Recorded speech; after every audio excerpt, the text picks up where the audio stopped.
This is Fujita, Kanagawa University from Japan.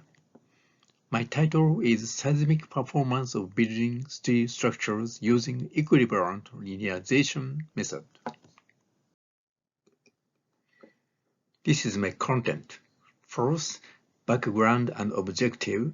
Secondly, seismic performance reduction coefficient. Next, estimation of the dynamic seismic performance index by the equivalent linearization method.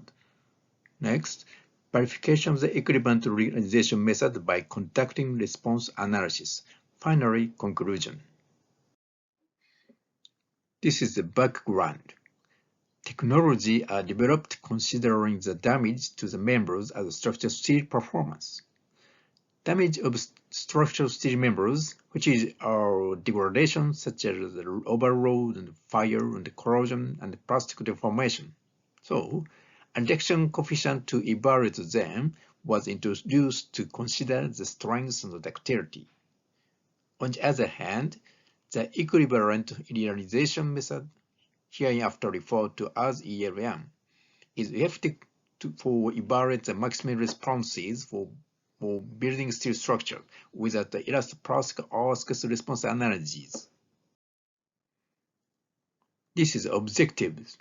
This study proposed an estimation method for the seismic performance of building steel structures with a reaction coefficient for use, based on the equivalent linearization method. Further, the validity of the proposed method is assessed by comparison between the dynamic seismic performance index (DISest) obtained from the elasto-plastic earthquake response analysis and value dIsest estimated by the equivalent linearization method. This is the reduction coefficient and seismic performance. This figure shows limit displacement and seismic performance. When ductility factor mu is increased degree by degree, it reaches lambda asterisk. That is critical level of damage using SDO model. At this stage, CE0 correspond to lambda asterisk is defined to DIS. DIS means the layer shear force coefficient conducting elastic earthquake response analysis.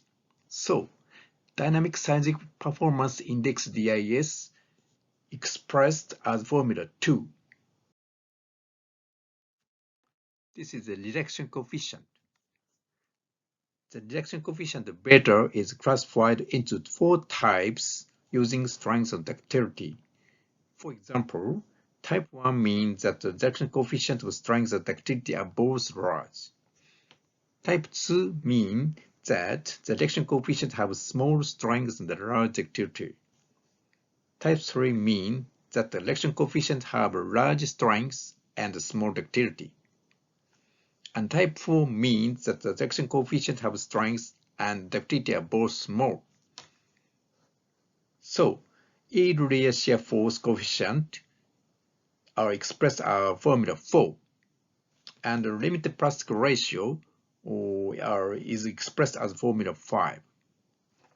And reduction coefficient of type 2 to type 1 is expressed as formula 6. And reduction coefficient type 3 to type 1 is expressed as formula 7. This is analysis model for the reduction coefficient using strength and ductility.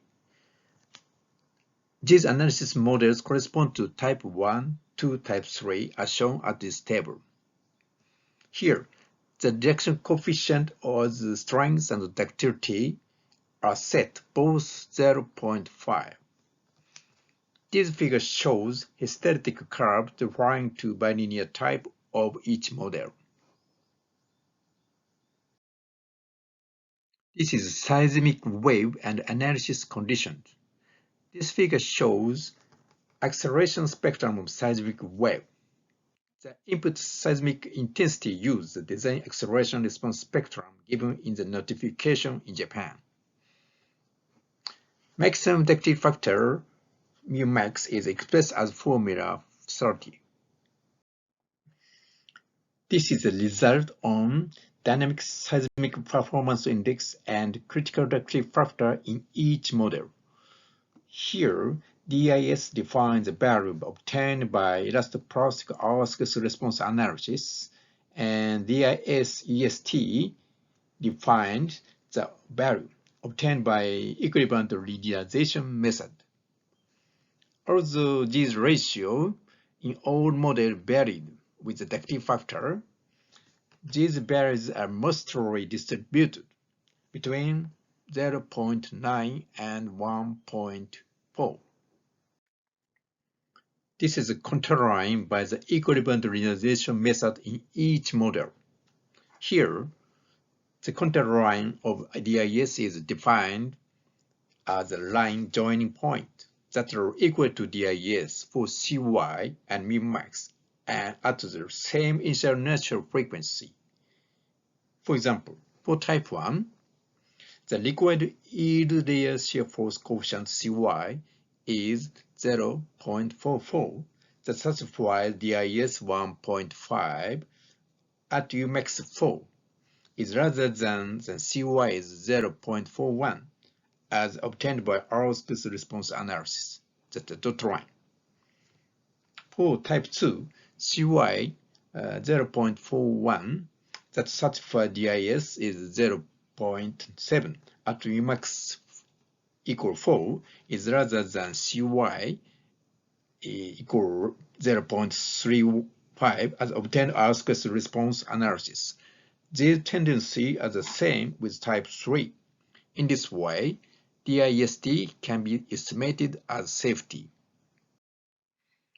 This is conclusion as follows. That's all. Thank you.